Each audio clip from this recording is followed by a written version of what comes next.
Welcome back. Welcome. This is the Reese Russell Show. I am your host, Reese Russell. I'm excited today. I got a lot of freaking energy. I got my friends on. I got Roscoe Witherspoon back.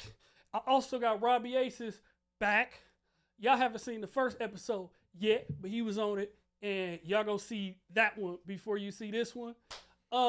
Today's topics we're talking about, let me get in front of this mic. We're talking about conspiracy theories and history. I got two of the best conspiracy theories and history guys that I freaking know. So we gonna get into it. First of all, have y'all been seeing what's going on with the UFOs getting shot down? All the stories, yeah. You saw that? Yeah, busting out since this weekend. It's crazy, right? But yeah, that's maybe it's UFOs. Maybe that's a psychological operation to prime people for the fact that this country is collapsing. The current world establishment is collapsing. It's called Project Bluebeam. Yeah. Oh, I've never even heard of that. Elaborate. Project Bluebeam. So I'll because I'm a rambler, so I got to ramble a little bit. So okay. All right. So Project Paperclip, right? That's when the U.S. intelligence agencies brought in a whole bunch of Nazi scientists and other fascist scientists from Japan or fascist Spain or whatever into the United States, basically whitewashed their history and background and stuff because they were useful in some way to kind of build up the power of the United States, and especially with the potential rivalry with the Soviet Union at that time about to pop off, seeing that as the next thing. They bring all these Nazi scientists in to do different things. One of them, Werner von Braun, who is the father of NASA and the Jet Propulsion Labs, with a guy by the name of Jack Parsons, who was also allegedly a black magician and occultist. He was the head of the Order Templi Orientis in California. This is a secret society international that was headed by Aleister Crowley, a famous British occultist who also there's good evidence he was actually a spy for British intelligence and also for German intelligence during World War I and leading into World War II. Flash forward. Anyway, so Werner von Braun. Paperclip. Yeah, that's Paperclip. Werner von Braun is basically the guy that started, brought the technology that the Nazis had for rocketry and all this kind of stuff to the United States, advanced that so that allegedly we could go to the moon and we could create NASA and all these things could happen. There's on his deathbed, one of the things he's purported to say is that the final operation that's going to be done, basically, essentially to control everything, or as a last resort, if and when they need to, is a fake alien invasion. A fake alien invasion? Yeah, a fake alien invasion, which would then be sort of like an excuse to kind of put everybody under one total kind of totalitarian global government kind of structure thing. And Project Bluebeam is a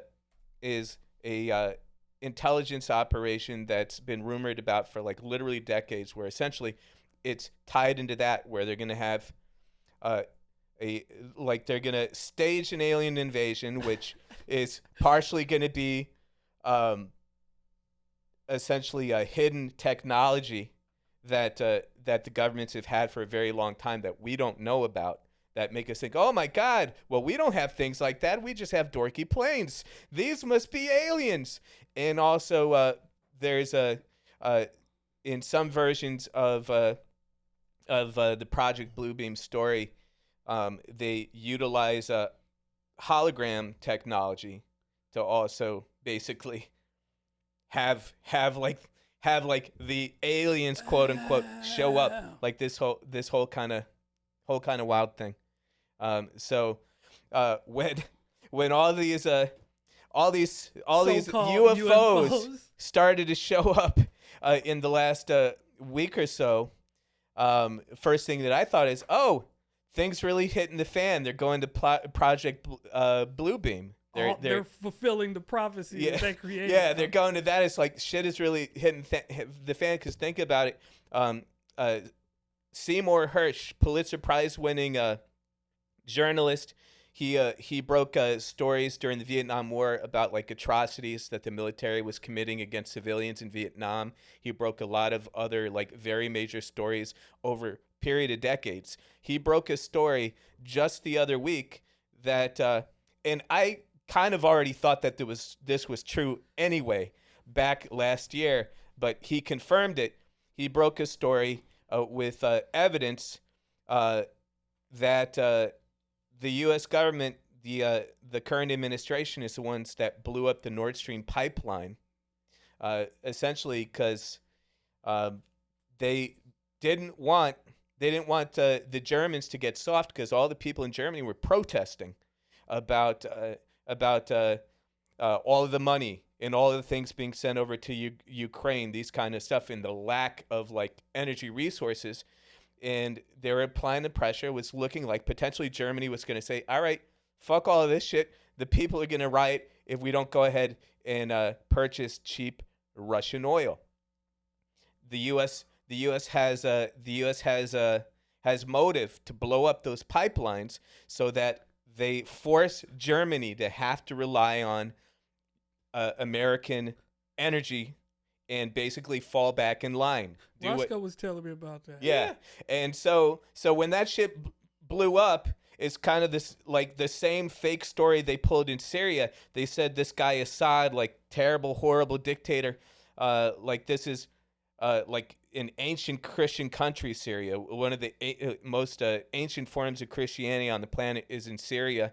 They say this guy is a crazy dictator. He's on the cusp of winning a civil war in his country, and then they say, oh, magically he gassed all of his own people. What dummy is going to do that when they're already basically winning the thing? It's just they're running out the clock at this point. So that, of course, if you've read stuff that's not like Fox and CNN, like it's pretty much come out as being total bullshit and hogwash. I haven't heard hogwash in a while. I like so that. So this is like the same. This is the same exact. This playbook. Is the same exact playbook. It's like, oh, this crazy, ridiculous madman blew up his own pipeline out of spite. That's just how crazy he is. Vladimir Putin is ex-KGB. This guy went up through a ridiculous, cutthroat, like mafia-like intelligence organization in the Soviet Union, where if you stepped the wrong way, you were going to be dead. This is a guy that plays strategy and like tactics, like world geopolitics, like a chess game. This is not a dummy that's going to be like, oh, I guess we blow up our own pipeline now. No, that's stupid people talk. If it doesn't fit in the strategy, it's not going to work. And that's gullible. Stupid people talk. How could it fit in the strategy? They need money. Oil is money. Mm-hmm. They was selling it to Germany. Germany just didn't want to keep going along with our sanctions, because our sanctions were essentially cutting off the West supply of Russian oil to punish the Russians. But we don't care about that. Of course we would propose that, because we don't rely on Russian oil.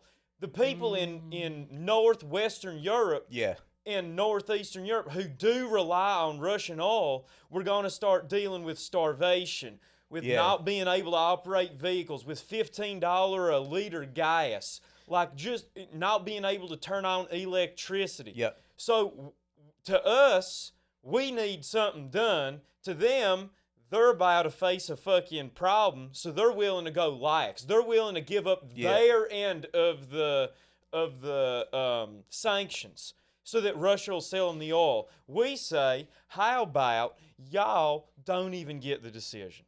We just gonna blow it up, and then y'all can't use the oil anyway. Y'all can't use it, and Right. you can't charge anybody. Right, exactly. What?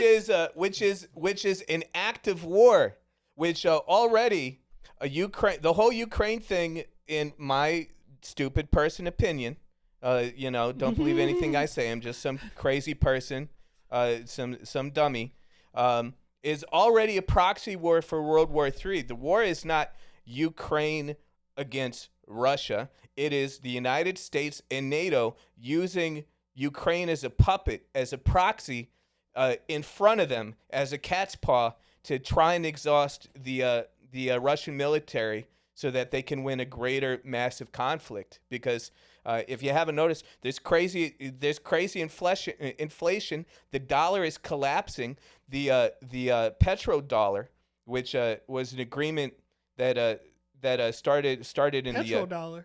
yeah. So we used to be on the gold standard, right? And a lot of countries across the world were on the gold standard. And then at a certain point, there was something called Bretton Woods during the next Nixon administration.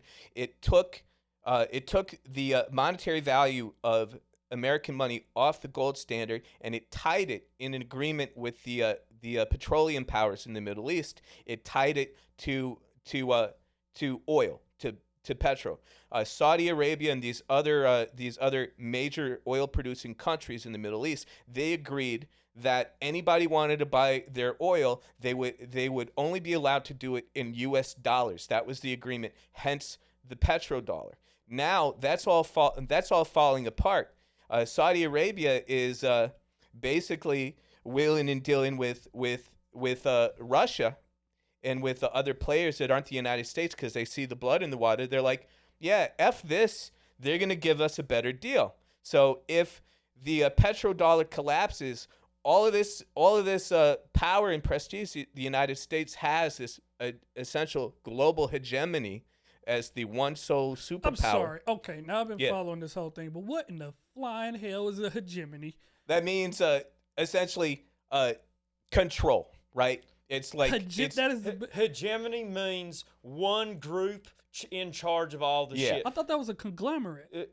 Yeah, you can use that. Hegemony is like the word you would use for within the conglomerate. There is hegemony that this guy is the leader.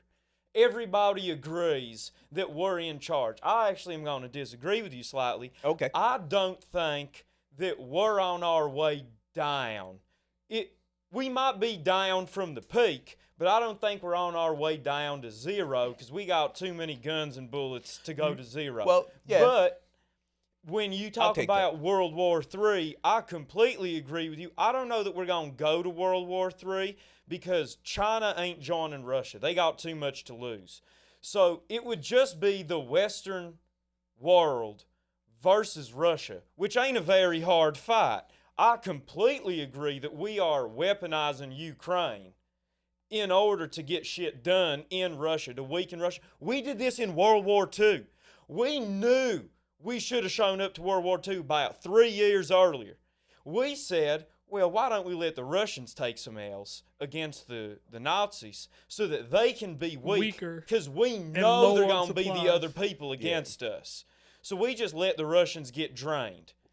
Intentionally. That's a smart strategy. Yeah, but yeah, they actually, like, so our propaganda in the United States is like, hey, we're the big heroes. We came in, we kicked some ass, we won World War II without us. But actually, it was the Soviet Union, the crazy, stinking, dirty commies that, like, they're the actual ones that won World War II. For the British royal family and for the Western alliance against the Axis powers, because they had a fuckload of people. They basically, millions and millions and millions of Russians murdered, slaughtered during World War II. They basically threw bodies at Nazi Germany until Hitler was dumb enough to try and invade Russia during the middle of winter, which Napoleon also did, which... Yeah. He should have known, as a student of history, would lead to a bad situation It's too cold. Right. So Yeah. by the time the U.S. came in, like, yeah, we got all the glory and everything, but it was kind of a little bit of a mop-up operation. We created a propaganda aura around ourselves because we were the strongest power after World War II was concluded. The Soviet Union was like hella fucked up, like both due to the massive amounts of loss of fighting age males, like the destruction that was wrought in their country. Most of Europe, the same thing. Germany, Dresden was bombed into like Kingdom Come. Like UK was in a fucked up place, and everybody owed a fuckload of money to big bankers. The only power that was kind of somewhat not in that fucked up situation coming out of World War II was the United States. Yeah. So then the U.S. government capitalized on that. But and I don't necessarily disagree with you in terms of like we're totally going down to shit. It's just that it's turning into a situation where it's no longer what they call a monopolar world, which is post-fall of the Soviet Union. It's just one superpower, which is the United States, and they push everybody around. Anybody that steps out of line and doesn't do the shit the U.S. does, we come up with a convenience excuse to take out their leaders and do a coup and fuck up their country. Saddam Hussein. Right? Yep. Saddam Hussein, Gaddafi. Gaddafi was about to create an African Union, which was going to be an economic union of the African countries because Gaddafi had a fuckload of gold. He was going to start a monetary currency within Africa that was backed by gold, the gold standard. And then lo and behold, all of a sudden His people. all of a took sudden it out, didn't ISIS shows up, and all these forces, which, by the way, were Al-Qaeda, just renamed, which allegedly were supposed to be the big bad guys that bombed us until we could conveniently use them. That was used to murder this man. That place went from being the most highly developed country in Africa with the highest literacy rate to a place that, and actually also a place that protected a lot of Nigerian immigrants that were working in Libya, now to a place that has open slave markets of black people.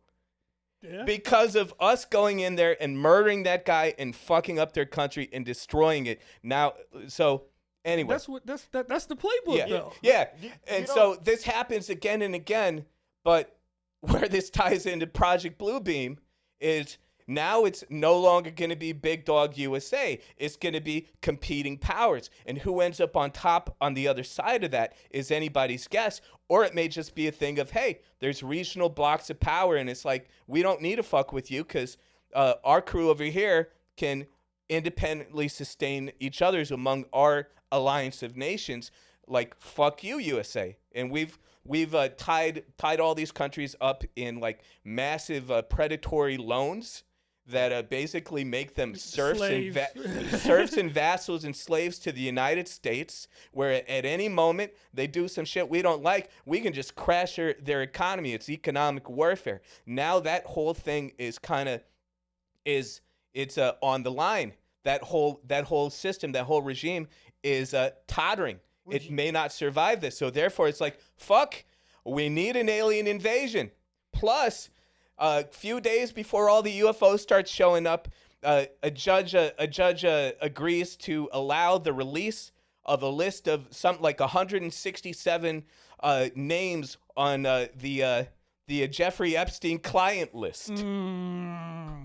How convenient is that? How many of our compromised politicians and corporate executives are on that list that we're getting sucked off and Like children. by kids, right? So now it's like, all right, don't look at any of that stuff, guys, which our corporate media is, of course, not going to cover. Instead, they're going to say, look up, there's a crazy balloon. Oh, look, even better than a balloon, there's UFOs. But this is technology. There's patents on UFOs you can look up. This technology. There's yeah. This technology has been out there for decades and decades and decades. Most people don't know about it. The Nazis had a secret program with UFOs. Like They had a UFO program. Yeah. Can I? Okay. I want to kind of agree and kind of Flying disagree. saucers. Go ahead. I What mean. you got? Yeah. Okay, so I agree with you. So we do the predatory loan thing. The problem I think we're facing, and this ties into the UFOs, is that now, as you said, we ain't the only game in town. Yep. China is starting to do it. Other countries that they think are on the come up, a lot of them in Africa, China's getting them into the same loans we did. We wrote the playbook, no mistake. Oh, yeah. But they're getting them into the same shit, and we're recognizing there's a decent chance we got competition. Then the China balloon shows up, right? Now, and we shoot it down, and we make a big hullabaloo. I think the UFOs are more of us trying to get the population ready for some kind of hot war with China. I think we don't want to deal with China. If we can get Taiwan to be something that freaks America out, if they could be surveilling us over our own country with their machines, we ain't going to like that. And if all of a sudden, after China shipped a balloon over top of us, we have all these UFOs, which is a convenient word for whatever the military doesn't want to tell you. Just a flying object we don't want you to know. It's a UFO, unidentified. Mm-hmm. That's all. Unidentified. Right. They call them UAPs in the military, I believe. Yeah, they changed the terminology, right? They're, yeah, that's true. But so you're saying America? Hold on, was it you think does America want it with China? I don't think we do. I think we want China to think we do, and if push comes to shove, we want to be able to send our young men into harm's way. If we think we need to punch them in the face, American politicians would rather have an America that is ready to strike as a populace than an America that is radically individual and not trying to mess with nobody, isolationist. They don't want an isolationist country. We're too tied into everybody else. And I think China, being our number one competition, no matter what all the demographics and all that other shit says, right now, them motherfuckers dangerous to us. Mm-hmm. TikTok. They know everything we got. They're flying balloons. They're in our phones. They're doing it all. Mm-hmm. So when we know that and there's a superpower, we would rather our people go, man, if China trying to catch it, we ready to throw. As opposed to, we don't want no smoke with China. We would rather us be in the former than the latter. China doesn't trust Russia to be as powerful, like, because China would look at Russia for help. They wouldn't? They can't. Kind of. I feel like it's kind of the other way around, but there's potentially a marriage of convenience between Russia and China for the move to create a less unipolar world where the U.S. kind of runs everything. They've got a vested interest in the regional power model where we've got our circle of influence that we run. They've got their circle of influence that they run. Other regions have their circle of influence where there's not just one dog that can bend all the other nations over a barrel. So they've got a marriage of convenience in that way. But I think kind of what you're saying, which if I'm wrong, you can let me know, is Russia is not as strong in terms of like militarily and other things as China is. So they can't even beat Ukraine. And they don't. They're losing oil nonstop, which is non-renewable. Well, they're selling it, but they ain't got a shitload left.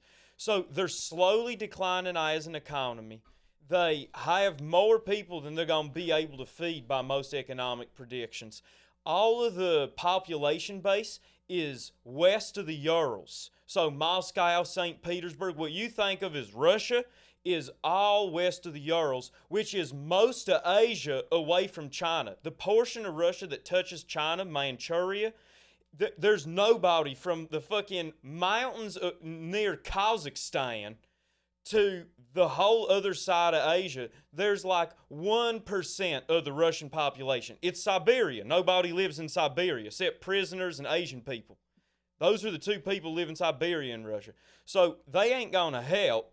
They got some resources that China could use, but they ain't militarily strong. They ain't economically strong. It's more like taking on a younger brother that we have a younger brother in Mexico, but they have a population base that can work and produce high quality goods. Russia ain't that. So what the fuck is China going to use Russia for? They're just wasting money keeping Russia afloat.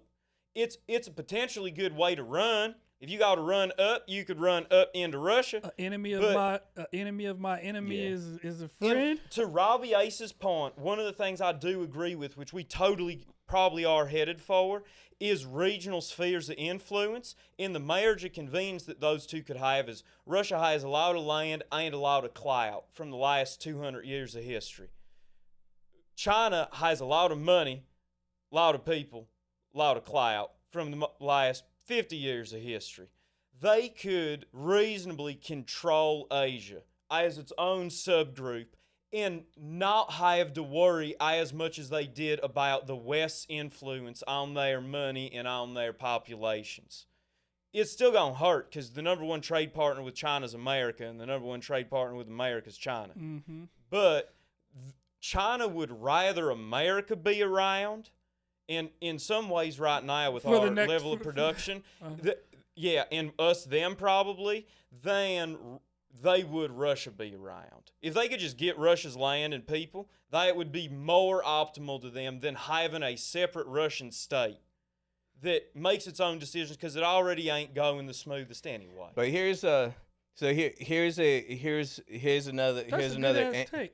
another angle beyond this with like the regional spheres of influence and beyond these like nation state blocks is our good friends at the World Economic Forum and Klaus Schwab, and like they have these so-called young leaders of the World Economic Forum that are trained by them in their ideology, indoctrinated in that are basically agents for them, that are in positions of power throughout dozens of countries in the West. I just picked up your accent through empathy.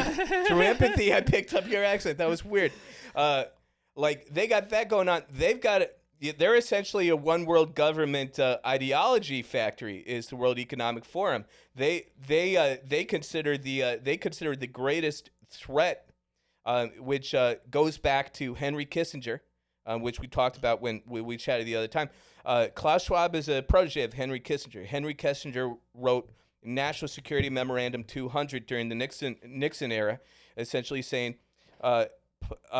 overpopulation is the greatest threat to like stability and like power, right, for the United States. Now Klaus Schwab takes that one step further. That's not just the greatest threat to the United States. That's just the greatest threat in general to the cabal of economic powers who fund the nations that are in these wars.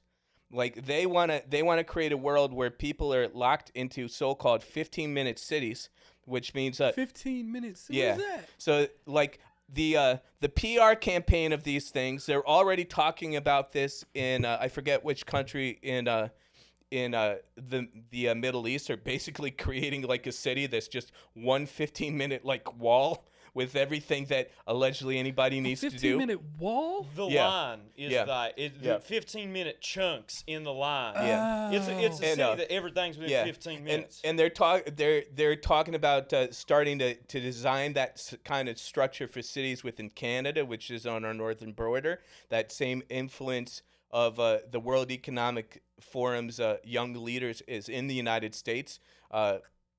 Several governors and a lot of senators are trained up by the World Economic Forum that are in office currently.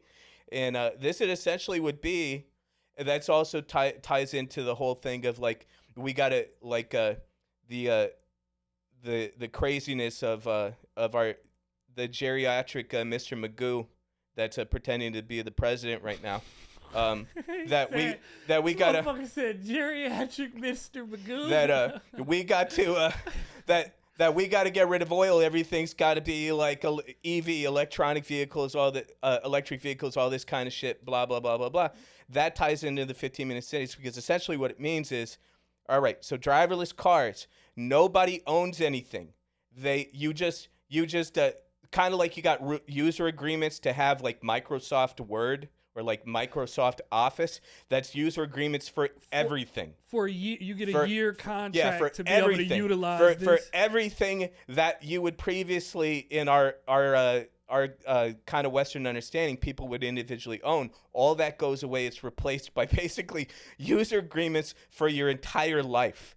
And you don't own a car. There's these EV vehicles that are driverless that take you wherever the heck you want to go. But in a 15-minute city situation, they can also lock you in there. You're not allowed to leave the 15-minute city, and you can't fly anywhere because, hey, these airplanes, these big old airplanes that everybody's flying to take vacation and all that stuff, it has too much of the carbon footprint is too big. That's too polluting. So that's going to do away with the Project Bluebeam, I think, like alien invasion type of thing, these UFOs, that creates a future potential excuse and justification to be like, hey, man, the skies are too crazy. They're too dangerous. No more flights. We're shutting down all flights, not just nationally, but globally, because these crazy UFOs are out there. And now people are locked in 15-minute cities. You step out of line, they can cut off your electricity. They can cut off your ability to buy or purchase goods. You starve if you step out of line. And that also goes with the whole idea of removing money as we understand it and replacing it with digital currency that is absolutely trackable every single bit. There's no more bartenders and waitresses getting tip money, hiding it under a pillow, getting up a nest egg so they could actually economically advance themselves, maybe buy some property. Because, hey, guess what? Nobody owns property anymore, and you can't hide your money. We create it digitally, and we know where it is at every single instant. And if you say the wrong shit, you stick out. We just cancel your access to any money whatsoever. But also, you're saying with the if the cars are going to be electric and you don't own the cars, what's to say? You seen Bait Car? Have you guys seen Bait Car before? Bait Car is they leave a car in cities that have car theft. They leave a car to get people to come steal it. So when they get in the car and drive, police will shut it down by pressing a button to stop the vehicle from moving or bring it back to wherever that location is to catch the person in there. What's to say that they're not going to do that? Full control of the entire thing. They will. That's kind of the plan. That's the World Economic Plan of a new, better world where nobody's leaving a carbon footprint because you're all slaves trapped in the same 15-mile block of land that you never get to leave. Like, that's part of the plan. What was their slogan? You will own nothing and you will be happy. I'm sorry. It's literally like the new something. Bill Gates is a part of it. Yeah. There's a bunch of super Bill rich Gates, people. Bezos, our porn parody version of Lex Luthor. He's part of the World Economic Forum, right? All these guys are all tied into like this same ideology, this same kind of plan. That's where their money's in. And you know me, I fucking hate the government. If Oh, what a passion. What a passion. When has a guy that sounds like you ever hated the government? I think they all the ones they all hate the fucking government. All of them are shocked. I am shocked. Is this a new thing? When did this happen? No, we all hated the government. all hate the government. We hate the feds. We hate everybody involved in the government. In my head. And even with the aliens aside, I think it's just dangerous to get into these user agreements where you don't own shit. You're in a small city block. Think about China. If you live in China, you got to get permission to leave your city. To go to another city your cousin might live in. You don't just fucking leave in China. They could totally be attempting to implement that with 15-minute cities. And you know the way to convince every American to get in? To whatever it is, offer more convenience. Americans will give away rights and freedoms for convenience the whole way to hell. We will hand it over. Hey, don't even worry about it. You know what a car costs you per month? $5. You ain't got insurance. You don't own it. We ain't worried about you crashing it. It's almost free. Do you own a $5 car to go anywhere? And it's anywhere to you because you ain't doing nothing wrong in your head until everybody's on it, and then one day somebody starts doing some wild shit and they flip the switch. They don't even need aliens. They need a pandemic. They need whatever they have coming in. And what he says is exactly right. Think of how many people got an experimental injection because they were offered free Krispy Kreme fucking donuts. For fucking Krispy Kreme donuts, you put your entire health on the line with an unproven experimental so-called pharmacological technology. And there's people having fuckloads of like blood clot issues. There's like a massive increase in the number of miscarriages with people this shit is true. So if people did that as a test run, hey, and especially younger dopey people that have no concept of history and have been raised in have been brought up in public schools that are infiltrated in dog shit worth nothing. And I say this as a sadly a not so great former public school teacher. Like, it's set up to make these kids stupid and controllable. They're thinking, well, shit, the setup we have right now, like health insurance access is a fucking problem. The ability to pay for like just basic medical needs is a massive fucking problem. So in their heads they're like, yeah, that all of that sucks. That's terrible. Fuck capitalism. It's not really capitalism. It's corporatism. Side note. But they're like, well, shit.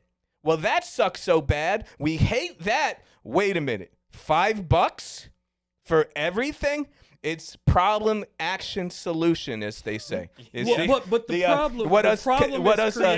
problem is created by propaganda and them. Correct. Right. So they create one system that fucks people. Then when people start to rebel or react against it, then they go, well, shit. We can't just let them figure out a solution that's actually workable and helps regular people. We've got to offer them our version of a solution that looks nice and pretty on the surface that they're going to buy into, but it's actually a different form of fuckery and actually in a more extreme form of fuckery. Because this is the reason why. When you're in the first form of fuckery, it feels forced. Yeah. When they give you an option and you feel like you have a choice, it goes, well, I'm picking this, and people are more likely to follow through with their choice of like. Correct. It's a psychological trick. Mm-hmm. But people don't understand. The government never gives you something without taking more power. 0 times have they ever given you anything and not gotten more power. Social Security numbers. When you're old, don't even worry about it. We gonna take care of you. Everybody's cataloged. They know who you are. They know where you were born. They know on what day, like that. They tie your credit to that. They tie your house to that. You ain't Reese Russell. You're 093774628. Mm-hmm. That's what Everybody, did you write that down? Listening at home, did you write that down? If you need to pretend to be Reese Russell and to get some shopping done. Way to go, Roscoe. Way to go. Dude, you blew up somebody's son. That was somebody. If your shit start with a 0, you're Jesus. It's like, wait a minute. It's like Gary Norberstein all of a sudden is like fucked over. He's like, what a minute. I didn't buy these 12 houses in these multiple states. What happened? It's like the Reese Russell Show. They don't offer you nothing without taking something back. All their offers, they're playing this chess. All of them are playing this chess. Every offer they give you, if you choose it, it's a poison pawn in chess. It's a trap. You can take it and you feel good for right now, but I guarantee you pretty quick you ain't gonna be feeling so good. You're gonna realize I shouldn't have took that pie. And here's the World Wrestling Entertainment kind of setup of this thing. You still have this false dichotomy ideologically among people in the United States, and it exists in a lot of Western nations too, where it's like all right, there's a side that's like fuck the government, I don't trust the government, fuck those guys. But these rich dudes that get all the bitches and have the fancy cars and live in the high-rise complex with their own private security. Those are the dudes we want to be. Those are the heroes. Those are the good guys. And then you have other people that no, those are the dirty capitalist piece of shit corporate pigs. The government is who's got to put them in line. But the problem is, behind the scenes, they're all the same fucking people and controlled by the same fucking people. They all golf together. They all hang out together. They're a network. This is the perfect opportunity. They're a total network. So people are like, well, we need more government oversight. The government has been captured by the corporations. We've been living in what's called anybody out there that's a book nerd like me, there's a book called Friendly Fascism. Came out in the 80s, worth the read. That's what we've been living under, basically post-World War II, and certainly for all of us three in this room, in this studio, we've been living under friendly fascism our entire lives, which is basically the marriage of corporations and the government. They're all the same people with the same vested interest. They're a symbiotic thing at this point. So it's like this false battle of these fucking dirty hippie commies that don't want us to do private business. But the private business you're thinking about in your head is the mom and pop shop where they grew up in your neighborhood and they actually give a shit about the people in the neighborhood because they grew up around them and they care about them. That's not what it is. It's these massive faceless corporations that have no ties to any actual location or country. They just have ties to their class of people. And those are the folks that are the lobbyists that are funding and running your politicians and are also funding and running the intelligence agencies. A lot of early OSS and CIA were folks that were connected to the Rockefeller Foundation, right? So this is not a real fight. It's not like the whole capitalist versus the socialist, whatever. That's the fight they want us to think it is? Yeah, that's what they think is going on. That's pro wrestling. That's bullshit. That's pro wrestling. What's it called? The heel and the heel in the baby face. Yeah. The heel in the face. So, hell yeah. Yeah. When has anybody with your accent known anything about heels and faces in wrestling? I am shocked. When? Is this new? No, I don't know. Do you know this man knows more about UFC than Dana White? Oh, I believe it. I know nearly jack shit about UFC.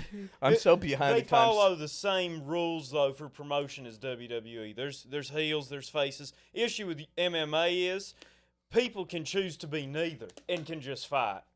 And that's bad for promotion. You want you to have one of the two. But to your point, I think that was a great way and is a great time to explain the difference between corporatism and capitalism, because it is a false flag. What we're really choosing between is modern day Republicans are saying, fuck the government, even though they are the government, and we're pro-corporation. They frame that as pro-capitalism, which is not what it actually is. No. There are corporations in capitalism, kinda. We invented corporations as a country to give them special rights. We don't have to. You can still run a business without a corporation. But capitalism is the default state humans are in.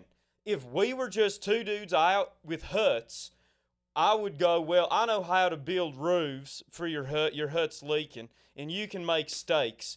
How about I build you a roof, and you make me a steak? Sound like a deal to me. Good barter for me. We just made a free trade. Nobody could step in. Robby can't step in and tell us that, no, my work is worth 3 steaks. I just agreed with you, it's 1 steak. That's what humans have always done. That is the default mode of people.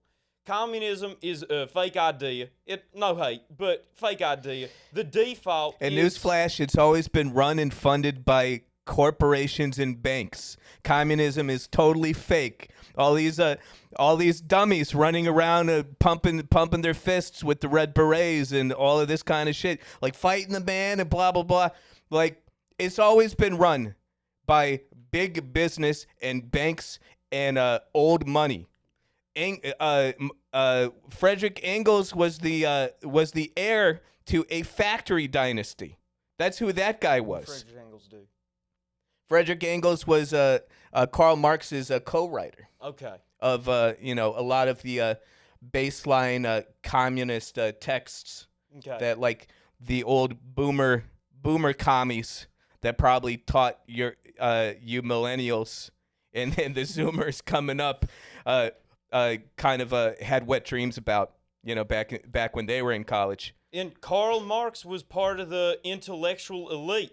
He didn't worry about money. The only people who pretend that not having free trade is a good thing for people are people with money who want to have people without money believe something that's never going to get them anywhere. It creates a lot of factory workers if people believe some bullshit that ain't going to get them nowhere. But to tie into corporatism, whilst the Republicans claim that it's capitalism, and in some ways it kind of is, because Bezos made a product that enough people wanted enough times. And over that, whatever his profit margin was, times the amount of times he did that for people, he created a lot of wealth. I have no problem with that. The problem comes with the money in politics. That's what corporatism is, where when Amazon's a certain size, they go to the leader of your I don't know, Chuck Schumer, whoever the fuck it is, and they're like, hey, you need $100 million to run a campaign. I happen to have $100 million. You know what I would like?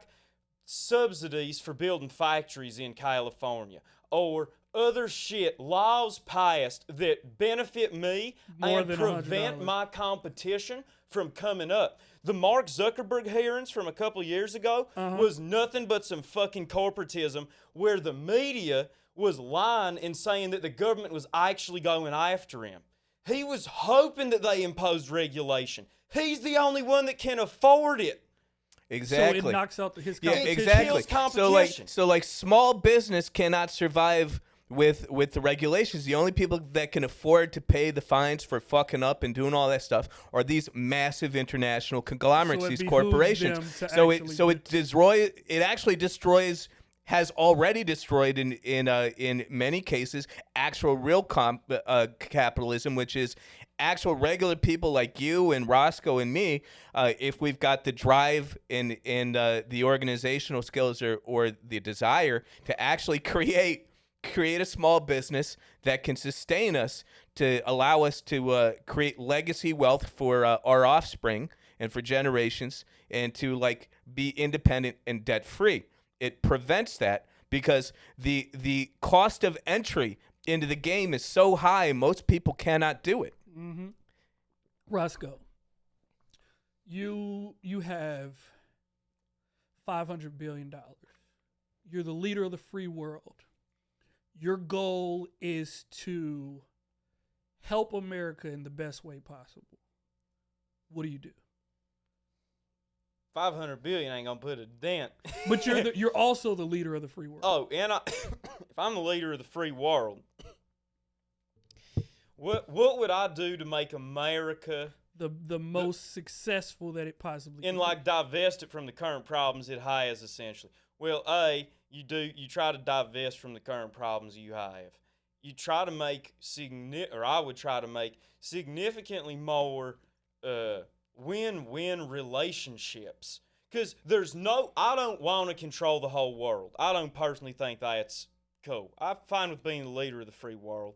But I want other people to do their thing. I think that's how people prosper the most. What works in America ain't going to work in Saudi Arabia, and they got to figure out them. I can't just impose America on them and hope it works. So in order to do that, I can't have all these other countries in these predatory loans. I can't have them bending over the barrel every second. I need to stand them up, look at them in the eyes, and be like, what do you need? What do you want? That's a better question. Not what do you need? What do you want? What do I want? What can we both get from each other to make it mutually beneficial? once we're in exclusively mutually beneficial agreements with other countries, we have a place to start. We ain't the asshole everywhere. You can't blame Al Qaeda or people who venerate Osama bin Laden, because in some ways he was the George Washington of the Arab world, taking a fucking stand against the redcoats and fighting hard. Lobster back motherfuckers. Right.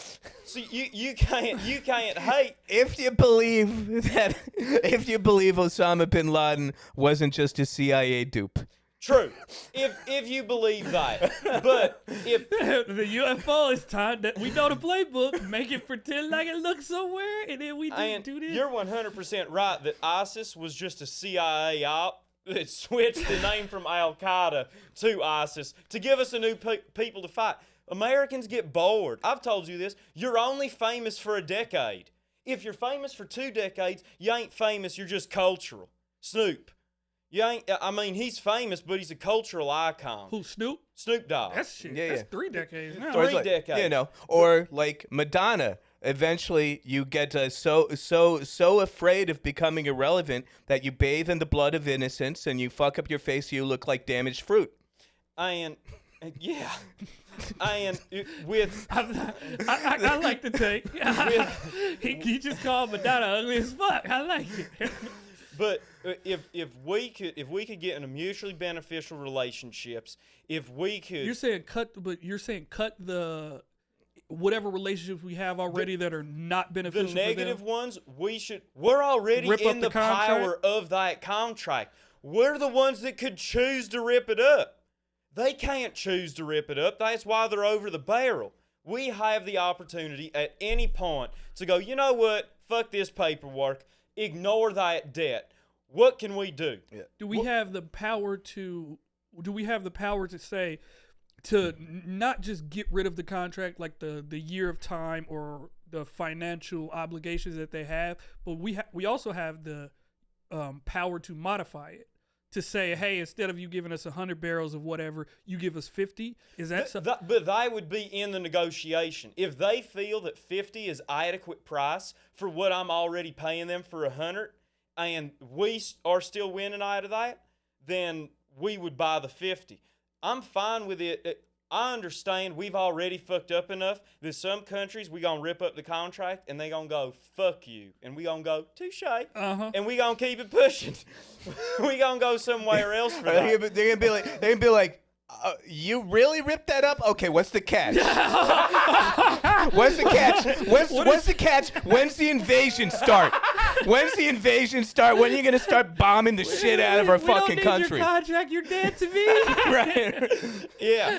Damn. And the other thing I would do with as much money as we could, I would still fund the American military. I think that the West, the free world, as you will, benefits. You would have to fund it. You would have to fund it, right? Benefits greatly from the Navy monopolizing the oceans. We, as a country, benefit too much from our military to cut it significantly. We might be able to cut 30% or 20% or something, but we can't cut 70%. You're saying we should cut I something don't think we should cut it. I'm just saying that if we can afford to, the max we could cut and still maintain the current way we live is not as much as people would want. Gotcha. So we probably can't do that too much, but that's a big thing people would want to address. The big thing for me is what you're talking about with education. We have an undereducated populace. 54% of America reads below a 7th grade level. And they're all in Las Vegas. They're all in Las Vegas. They're all, and they live under the streets.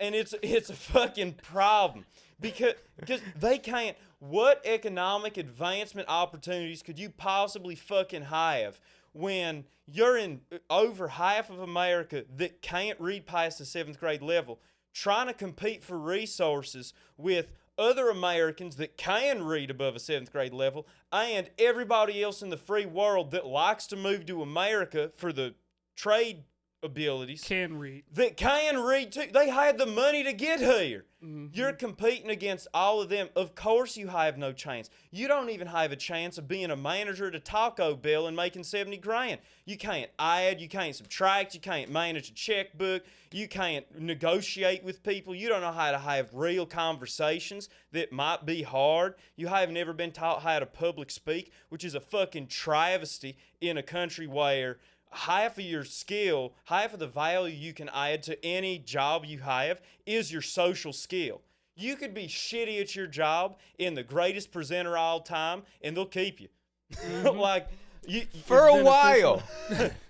I'm not saying I'm speaking from experience. They'll keep you for a little bit. They'll keep you for a while longer than if you couldn't string a sentence together. And Yeah. if we could fix those two problems, there's no saying what kind of technology we could advance with that, because we would have an actual educated populace.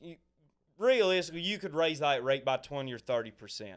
The bottom fifth of people are too dumb to read past 7th grade level anyway. So you're only ever going to rock 80%. Now, it's okay.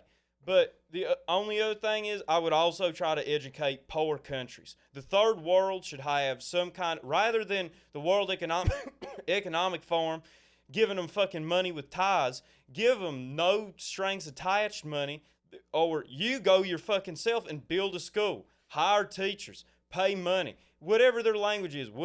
We know what people need to learn. Whatever your language is, you need to learn to read and write it. You need to learn math. Numbers are true whether you're in Zimbabwe or Antarctica. Mm-hmm. So if you could learn all of those things, there's a great quote I think of all the time. What if the cure to cancer is trapped in the mind that never learned how to read? Damn. They'd never be able to cure it.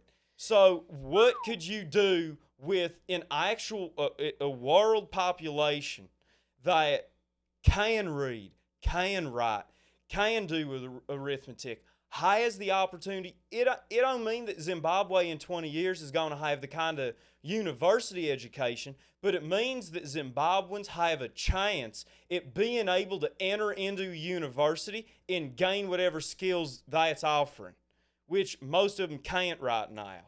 Those are the kind of things, that's what I would do personally to try to divest that. Try to improve manufacturing either in country or in Mexico or in Honduras. We should solidify the Americas and do what we can to make them pro-America, even if it costs us money. Because we're one fucking island chain that is split by two giant fucking oceans. Fuck NATO. We don't give a fuck about Europe. Get invaded by Russia. I don't give a shit. Not my problem. It's across an ocean. I would prefer you don't. But if I could have a choice, I would have the Americas be united. I would hope that the rest of the world likes us and that we like them and we can have good trade relations and that we could give money or put whatever excess money aside to help educate them, because no matter what, this is the first starter idea with companies, right? Like the first people with sunglasses are the biggest people with sunglasses, even if they ain't got the best sunglasses. If you ain't first, you're never catching We're up. the cutting edge. We ain't gonna quit being the cutting edge. So educating the rest of the world ain't bringing us down. If anything, it's gonna mean that great people come here. We are great people. They're gonna come here. They like our shit. How America was supposed to be a melting pot. How it was supposed to be. And other countries still gonna have the freedom to fuck themselves freely. They do it themselves. Senegal, the most protected country in the world for employees, has almost no employment. Because you can't have all these protections because companies can't afford to hire anybody when you got them. So you end up with all these catch-22s, but if we let them do that, they can figure it out. Everybody will figure out how to succeed eventually. Sometimes they got to feel the fire, but we shouldn't be the ones imposing the fire. They can do it themselves, and if we can, we should do what we can to help. That's a good point. Robbie. What would you do? I would. One second, hold on. I got a question for you. I just want to say I'm writing in Roscoe for 2024. That's who I'm writing in for president. Before you write him in, the question for you: you're the leader of the free world, and you want to take down America. What do you do? Probably everything that we've been doing for the last fucking like 40 years. That's probably what I would do. I say America got 40 years left. Roscoe thinks it's about 100. So how do you take us down faster? I say 15. Give everybody free VR porn and pocket pussies and vibrating dildos in their houses. Give them mandatory weekly Taco Bell deliveries. Go after their sex drive and their diet, huh? Yep. And pathologize any independent thinking. Make a new category for any kind of independent thought, to where it's a psychological disorder in the DSM-5 or 4, or whichever DSM we're in now, and force them to take the garbage poison pharmaceuticals mandatorily, or else they're not allowed to get a job or leave their home or have any social interactions. Other than, of course, the VR porn and the pocket pussies. So, what you just said for the uninitiated is what we're doing now. Yeah, pretty much. Pretty much. Exception of the I mean, we're on the way. We're on the way. Straight down the line. So you had this all time back to, they're doing this. You say 15 years? We're never going to have a war on American soil, though. I don't know. I mean, like, did they say that at some point about the Roman Empire? Probably. Did they say that? Did they say that about your favorite guy, Genghis Khan, and all? Genghis Khan never thought he was going to right, like his the people that took over after he passed, right? That controlled big swaths of like the Middle East and like other parts of the world, like Asia and stuff. Did they ever thought that was going to topple over? Did the Persian Empire ever think that they'd ever get invaded and get taken down? Like, all of these things eventually get corrupt and degenerate and overextend themselves for the lust for power and control over others, and then end up fucking themselves. And then their people become soft and dumb, because that makes them easier for the people in charge to control. Wouldn't you want? You would want your populace, like, if you're looking for control, you want your populace like uneducated, though, right? Because they're more followers. Yeah, you want them. And even if they think that they're not following anything, you've already kind of game planned out the stupid shit that you prefer for them to do, that's actually going to fuck them further and increase your power even more. Like, all right, okay, so if you think you're gonna rebel by like breaking windows at the local business and burning some shit down, awesome, that's great. Now the mom and pop business that can't afford to rebuild, or doesn't have really great insurance, they get taken over by the massive global corporation that's already ready to swoop in and take over your town and take over your neighborhood. Great. You think you're gonna like go toe to toe against the cops? Awesome, great. We've got privatized prisons that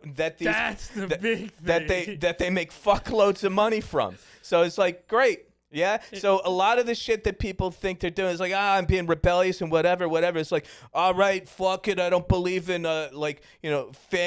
nuclear family is bullshit. Whatever. Great. So you have these loosey-goosey relationships where there's high drama and low commitment, and then you have a generation, if you have any kids that come out of that are totally psychologically damaged and fucked up, and are also less likely to have kids and are stupider than you were and more easy to control.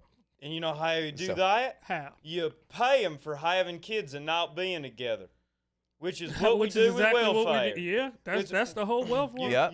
It's like, you push fathers out of the picture, and then, or in some cases, mothers. In order to get Section 8, if you're like single mothers with kids can get Section 8 really easy, but in order for them to get it and maintain it, they can't have a man living there. So it incentivizes them to take the money as opposed to take the father of the. Yeah, I and the same is true for divorces. Whoever wins out in that divorce monetarily, that's getting the alimony or the palimony. I forget what the obverse term would be, but whoever is making the bank that way, they have no vested interest in actually ever having, like, committing to another person again in their life. They can have a long-term 10, 15 year significant other. Yeah, they can have a long-term 15, 20-year fuck buddy that hangs out at their house, but they're never going to marry that person, because in that They means lose the alimony. they lose that money that they're getting, right? So things are set up to break people up and not have communities and not have families. So you say if you were trying to take America down, you just go, I ain't gotta do a damn thing. I don't gotta do nothing. The sex bots are coming. That'll speed up everything. What's the end? I was gonna say, and there's a common thread through history that great countries are typically started and maintained initially through great leadership. That group of people that we entrust with running shit, which is always just a group of people in every society, starts off in good countries pretty decent. And then over time, it slowly gets worse and worse and worse, and then it gets rotten and it fucks all the people. Because the thing is, every ounce of power, when you're a new country, you can gain power by being pro-people. But once you're a certain size and once you're a certain level of success, you start realizing, well, if I could just fuck my people, I could have more power. So the same thirst for power that might lead you to be successful initially will end up leading you to your demise in the end. And that shit breaks down fast. There are countries in Africa where they thought they had a stable government, and then literally within like a couple of months, shit's gone. There's no real police, so just different regions are having police patrols. Sold the ports. Right. They control different areas, and it becomes like little tribe warfare again. From the beginning, starting And all then over. somebody consolidates power, is a decent leader, can choose decent following leaders or set something up so that they have decent following leadership, and then the whole cycle repeats itself. Where you get that, you have your peak as a country, and then out of nowhere, well, for a couple of years, shit's okay to the populace, but shit's degrading. And then out of nowhere, it's all downhill. 15 years, it's entirely possible. We've seen some motherfuckers storm the Capitol already. It's entirely... That was like 30 motherfucking people. They just said, we're going to take the whole motherfucking... But imagine Well, that... you have what's the 3 million people? What'd you say, if 3 million If people? 1% of America were active insurgents, we'd be fucked. 3 1% million of people... what is that, almost 4 million people, 3.6 million? 3.6 million people. Do they all have to be in one area? They ain't. No, that's the thing with insurgents. They ain't in one area. They're just constantly trying to take down what's in power. And you can't get them all. It's the same problem with Iraq, was the same problem with Vietnam. When you go in and you try to flush out insurgents, they're too intermixed in the populace. So by trying to take out insurgents, you by default turn the populace against you, which the government can't have. If they decided to carpet bomb Phoenix, Arizona, they would automatically turn too much of the American populace against them to maintain. Wait a minute. Are they planning to bomb Phoenix, Arizona? What do you know, Roscoe? He don't know nothing. He don't know nothing. He's the government. Remember, he's anti-government, but he don't shake it. Put it up there. I don't want to. I'm sorry. I'm not trying to DJ Vlad you on the Reese Russell Show right now. Not trying to set you up for like just talk into my collar a little bit, Roscoe. But no, so we have had that arc, and what we need next, as a country, in order to succeed, is somebody to go, hey, our values as a government are massively disaligned with what I think our actual populace would deem good values. We should break that down for me. Okay. Our government is regularly predatorily giving out loans. We're regularly invading countries without cause. We're regularly passing shit that Every economist who can add and subtract will tell you is a net negative. It is a slow net loss for the populace. They're playing a casino game. They're not going to fuck you on the first roll. They're going to fuck you over the course of your rolls. You're going to lose $100 in 50 rolls, but you're going to lose $100. Every 50 rolls. Exactly. They know that. And it ain't a secret. People like us can find it out, but the general populace is not talked to about those kind of things or even informed on those kind of things, which goes back to the education system, a lot of other shit that is put in that way so the government can maintain some level of obscurity. Why is legal paperwork in the highest level of vocabulary possible? It doesn't need to be. It should be. That's a valid point. Well, it should be broken down into where if we're reading at a 7th grade level for the entire America, then it should be written on a 4th grade level so people could go, hold up, that word means bad. This word means good. We should be able to have it. But they do that, so there is a lot of gray areas and not a lot of people know. Taxes, law. Everything in law. One of the things with private prisons, which is a fucking abomination, should totally be governmentally run. I don't get that. Well, it's something you can put off. You can just say, well, if somebody else runs it. And the fucked up thing is, private prisons is just like electric companies and water companies. They ain't real companies. They get special privileges from the government to operate as a company. And they get to rake in ridiculous profits with zero competition because the government gave them that position. Side note, I forget what prison it is, but there was a private prison, the private prison banned cigarettes inside of their prison. You know what they did?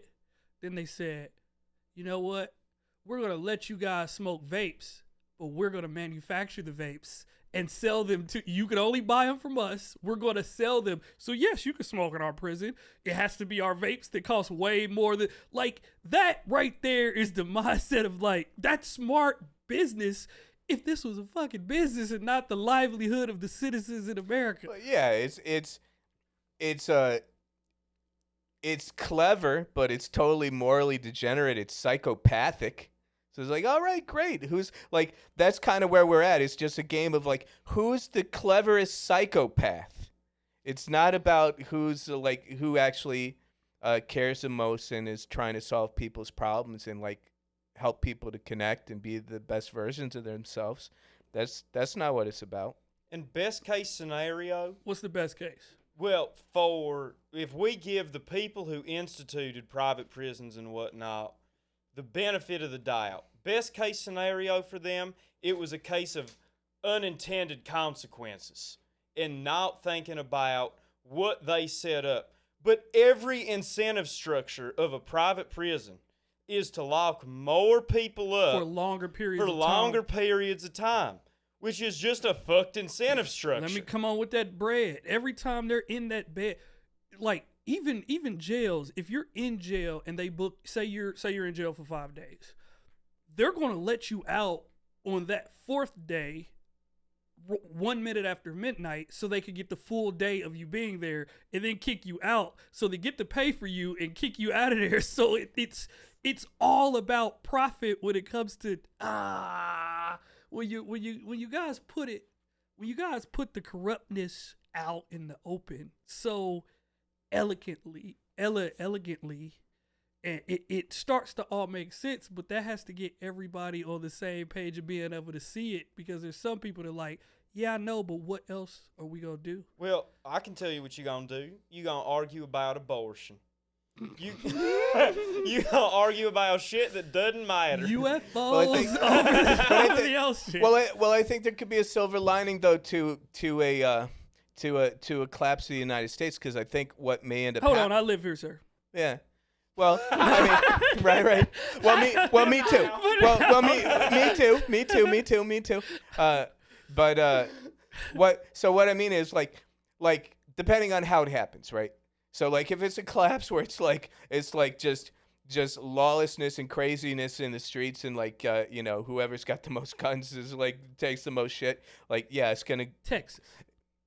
Well, I don't know. I've done gigs in Texas. It doesn't seem that crazy to me, but who knows? What? Maybe I haven't been in the same parts of Texas as you. But here's where it could potentially be good, if it breaks into different regions, right? And like the folks that are If America breaks into several regions, it breaks United States. Yeah, on United States, like, because it started as a federation of independent states anyway, is what it was designed to be, and then they just had certain mutual interests, which would then be sort of delegated over to the federal government because it impacted all of these independent states. But what may happen is like, all right, so okay, you have a certain block of states become their own kind of country. You have another certain block of states become their own kind of country. Maybe because another part that's kind of a problem is like there's no center. There's no agreed upon like sort of standard for things, because there's too many different people. There's no agreed upon standard of, like there's just too many people in the United States. And that's not an overpopulation. That's not a pro depopulation statement. But there's just too many people for one centralized government to manage it when they're not all in agreement with their way of life, with their philosophy, with like all these kinds of things. If it breaks up in a somewhat amicable, nonviolent way, then maybe you'll have blocks where you have that. You have a bit of hub, essentially. Like you have, well, not even a hub.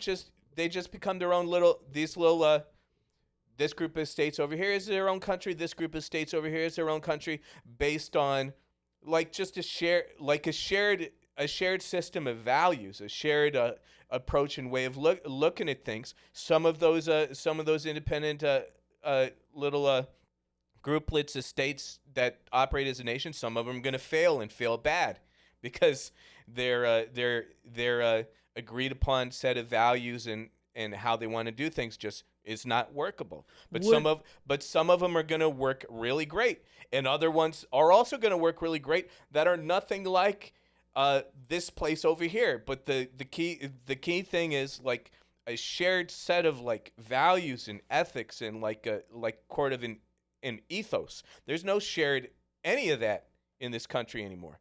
There's like as many different kind of views of how life should be and how things should run in philosophies as there are like channels on satellite and cable TV. So I read a breakdown of that one time, and this guy took America, the continental or the contiguous U.S., because Alaska and Hawaii are going to be their own thing when we break up anyway. They can have them back. Yeah, keep it. And yeah, the Eskimos stay in the snow. I don't give a fuck. I want Hawaii, but they can take Alaska. But the guy broke it up. I believe it was 5 or 6 countries, and he tried to give each group the most beneficial situation they could with. Every single one was self-sustaining, meaning they had arable farmland. They had stuff so that they could, if everything else went to shit, they could run themselves.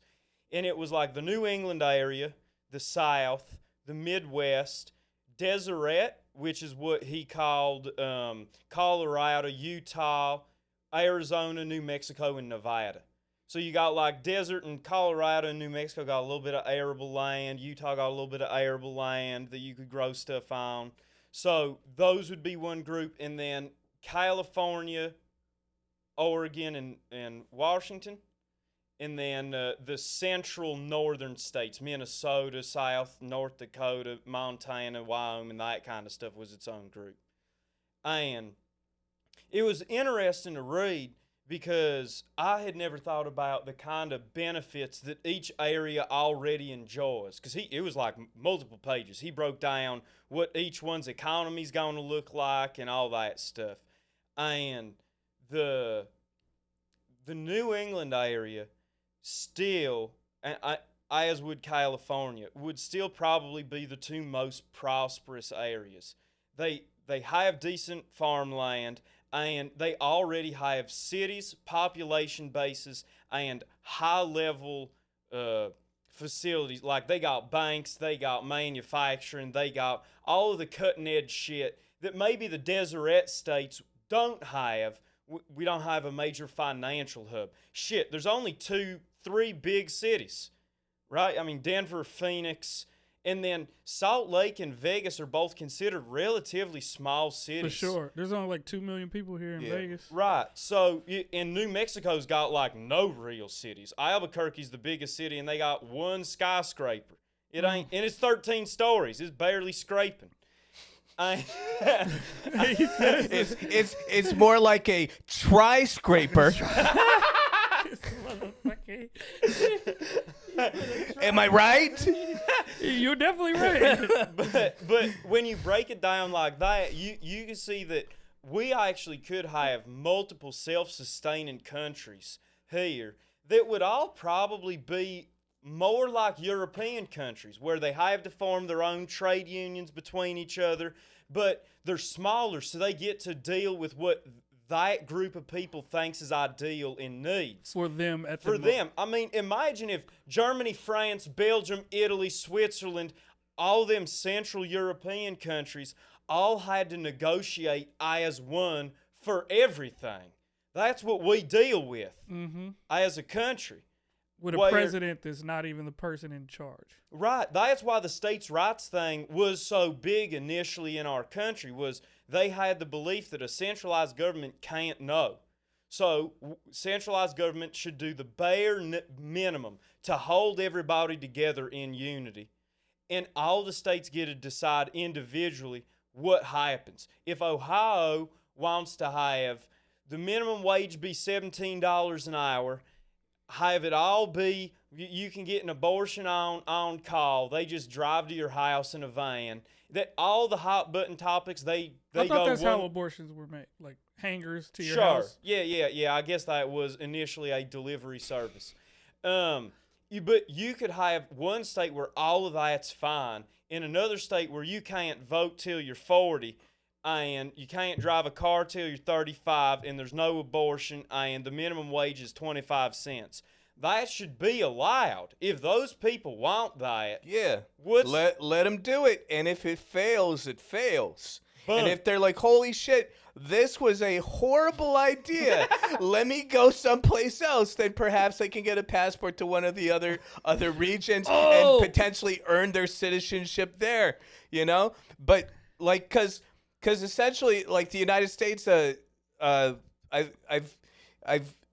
it's lost in my brain somewhere, but part of the idea of the project was like these independent states that were all connected together. They were all kind of like experimental hubs for trying things a different kind of way. That's one of the things that people, like, they get irritated and frustrated about, like, in our age. They're like, how the fuck is it that they got this kind of laws over here in this state, like, but then over in this state is totally different? That was kind of by design. It was supposed to be an experiment to see, all right, we're going to throw some shit against the wall and see if it works. You guys are going to throw some shit against the wall and see what works. And then if you allow that to independently play out, then you actually get to see what works. What's the best way to do so? Shoot, well, shit, that all tied everything back up together. This is. I appreciate y'all dropping gems. This guy's Roscoe 2024. That's who I'm writing in. That's who you write. I encourage everybody listening to this, because number one, your vote doesn't matter anyway. It's all it's all fake. So write in Roscoe. You have nothing to lose. It hurts nothing. I do want to retract one thing I said earlier. I feel very bad. Go ahead. I called the president geriatric Mr. Magoo that's pretending to be president. That's not fair to Mr. Magoo. because in the Mr. Magoo cartoons, yes, he was geriatric, but he wasn't a dummy. He wasn't a dope being puppeted around by others. His problem was just that he had horribly shitty eyesight. And that was like the recurring. That was the reason, but this is that was the recurring gag. All of the near I'm about to die situations that he put himself into because he was like nearly blind as an old guy. But he wasn't a dummy. He's not senile like Biden. Correct. Can I ask? I have one question for you. I don't know what. Go ahead. No, you're on good. time, We're about to wrap up in a second, but go ahead. You have the 15-year theory. I'd like you to put on your positive presidential hat for me. And what could you do? What do you think you could do to extend that period that America has before failure? To give us a real opportunity. Give us like 2 more years. What do you think? Oh my gosh. What do you think we could do to start ramping up? I mean, I don't like it's tricky because I don't think it could be done within the 15-year time period that I'm projecting. But here I think would be a good starter that no corporation is allowed to operate in the United States that is not actually based in the United States and run by people that live in an actual community in the United States and have a vested interest in it.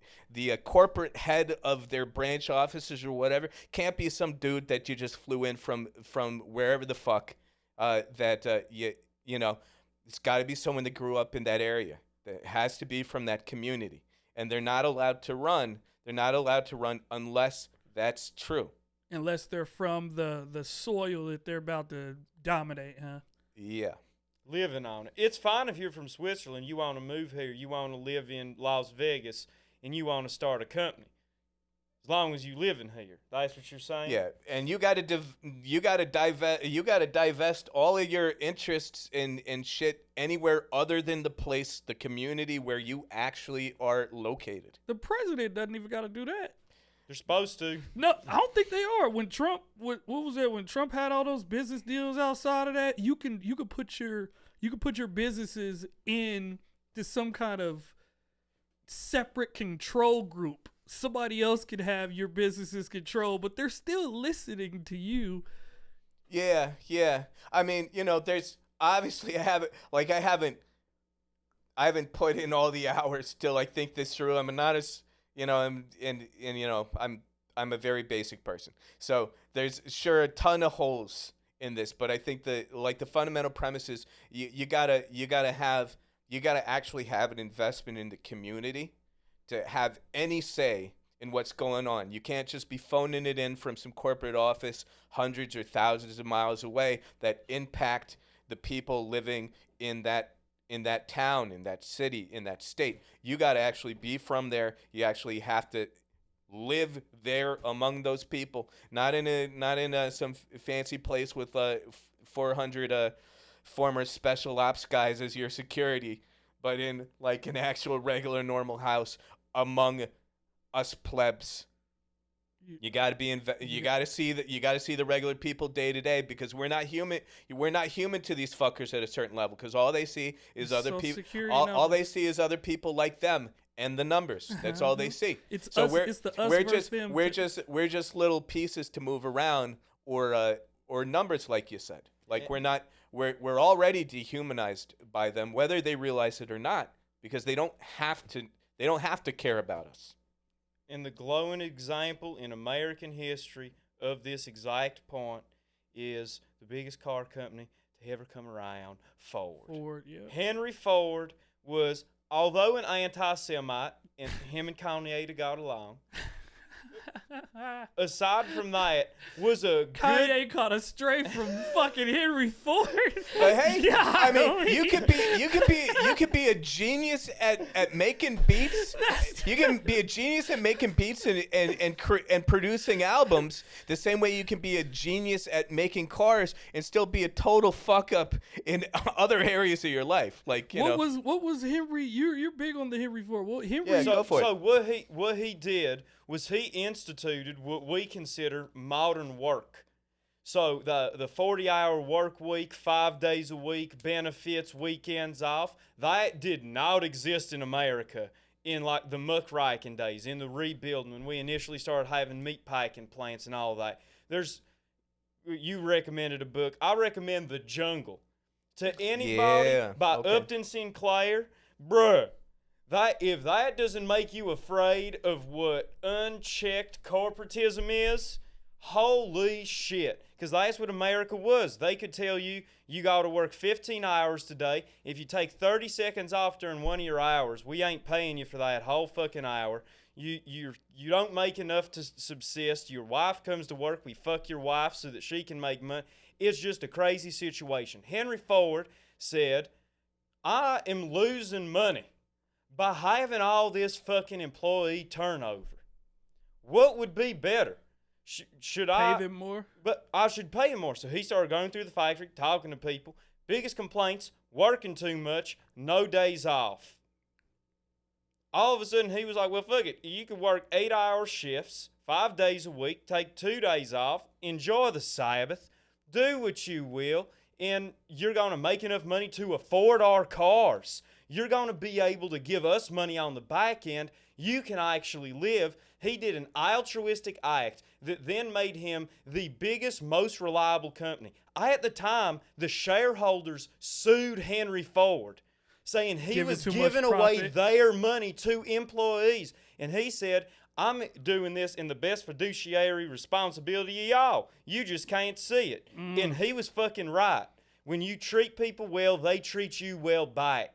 When you treat people like shit, they treat you like shit back. And if you don't live in the community, if you've never seen your employees, if you're not from Detroit in the Ford Motor Plant, you ain't never gonna give a flying fuck what these people are going through enough to make it good for them, which is the principal goal of having corporations. We give you special fucking rights for a reason, to make our lives good. You can't make our lives worse and still reap the benefits that our paperwork provides you. So Preach. They definitely should have to be, to some degree, beholden to the American populace. If you're going to be given all the rights, we take your rights. We'll do that. That's fine. If you don't want to operate here like that, we'll take all the benefits. That's cool. And in closing, America has between 15 to 100 years left before we're either divided and conquered or blown up. And what is your favorite move? Paved over, paved over with. If you're not willing to pave over the entire, what's your quote? I'm gonna let you. My thing is with invading countries, if you ain't willing to pave over the entire country and everybody in it to get what you want, you shouldn't go. Shouldn't go to war. If you don't want to just, that was the thing with Vietnam. If you don't want to just bulldoze the jungle, why are you there? You're either take it or don't. Yeah. Nobody's ever made it with 1 foot in, 1 foot out. And if you come into play, I mean, that's the key of coming in and conquering. You wanna conquer as fast as possible with the least amount of casualties. And when your opponent is at his weakest, and that looks like we about to be at the weakest right now. And if we get divided, we're getting conquered. Yeah. You think I'm with it? Robby, where can they find you? Again, let me stop by saying, see, the motherfucking Reese motherfucking Russell Show. I got motherfucking Roscoe and I got Robby Aces in here. I told y'all better stay tuned because we spitting hot fire, we spit facts, we spit the truth. Where can they find you at Robby Aces? Yeah. Besides here, you could go to you could find me on the IG on the Instagram, Robby Aces _stand-up. You can find me there. Starting to get on the tickety talkies like the young folks, but I'm not using it too much yet. Tickety-tacky. What's the? You can still gotta tell. I think it's Robby Aces Comedy is what it is on there. Then the website is vanilatino.com, and then there's a sketch group that I'm sometimes involved with called Classy Hooligans. Has a YouTube channel. Classy Hooligans. Yep, Classy Hooligans. I appreciate yep, you. Thank you. Again. Thanks for having me again. This was great. Hell yeah, good shit. Roscoe, where they finding you at? Y'all can find me on Instagram at Roscoe Reacts, ROSCOE. Don't forget the E. It won't pop up. It won't without the O? I don't know. because Roscoe with the O is actually a word. Yeah. Roscoe Lewis Hamilton's dog, the F1 driver's dog has my name, and he's way more popular than me. He got like 3.2 million followers. So up my count so I can beat that motherfucker's dog. And add the E. Hit him again. Hit the E. Roscoe Reacts. On YouTube, it's also Roscoe Reacts. I have a YouTube channel with my friend Knight and Roscoe. 2 T's. Knight with 2 T's. If you type in one and the Roscoe, I guarantee it'll still pop up. Okay, there you go. And then what the fuck? I got TikTok at Roscoe W Spoon. I should change that to Reacts. Yep. And nothing else. I got a Twitter, but I don't use it, so fuck him. Fair Fuck enough. Elon Musk. I'm anti-Elon. He's a fake billionaire. Until he gets a Tesla. So He's the porn parody version of Iron Man. Is every billionaire a porn parody version of a superhero? Yeah, Trump is the porn parody version of Batman. You know? Okay, before we get out of here, please break that down. This is gonna be break down the poor parody version of Batman. Yeah, no, Trump. like this reality is like ridiculous, right? Like Iron Man is this guy who's got like dad issues, you know, because his dad was a big genius, super wealthy guy. He's got a thing for rockets. And that's Elon Musk. That's all. But just uglier than Robert Downey Jr. Bezos is the porn parody version of Lex Luthor, bald Machiavellian corporate guy, right? Trump is basically Batman, so right, grew up in wealth and had a personal tragedy early in life. In the case of Batman, in the DC canon, the tragedy was the loss of his parents at a very young age. And in the case of Trump, was the loss of his actual real hairline at a very early age. So he's the porn parody version. That's the. He lost his brother too. That was later. That is true though. But that was later. I think he was already grown by that point. Yeah. This is another episode. I appreciate y'all. This is the Reese Russell Show. Catch me every day. This is what we do. Take it easy. Peace.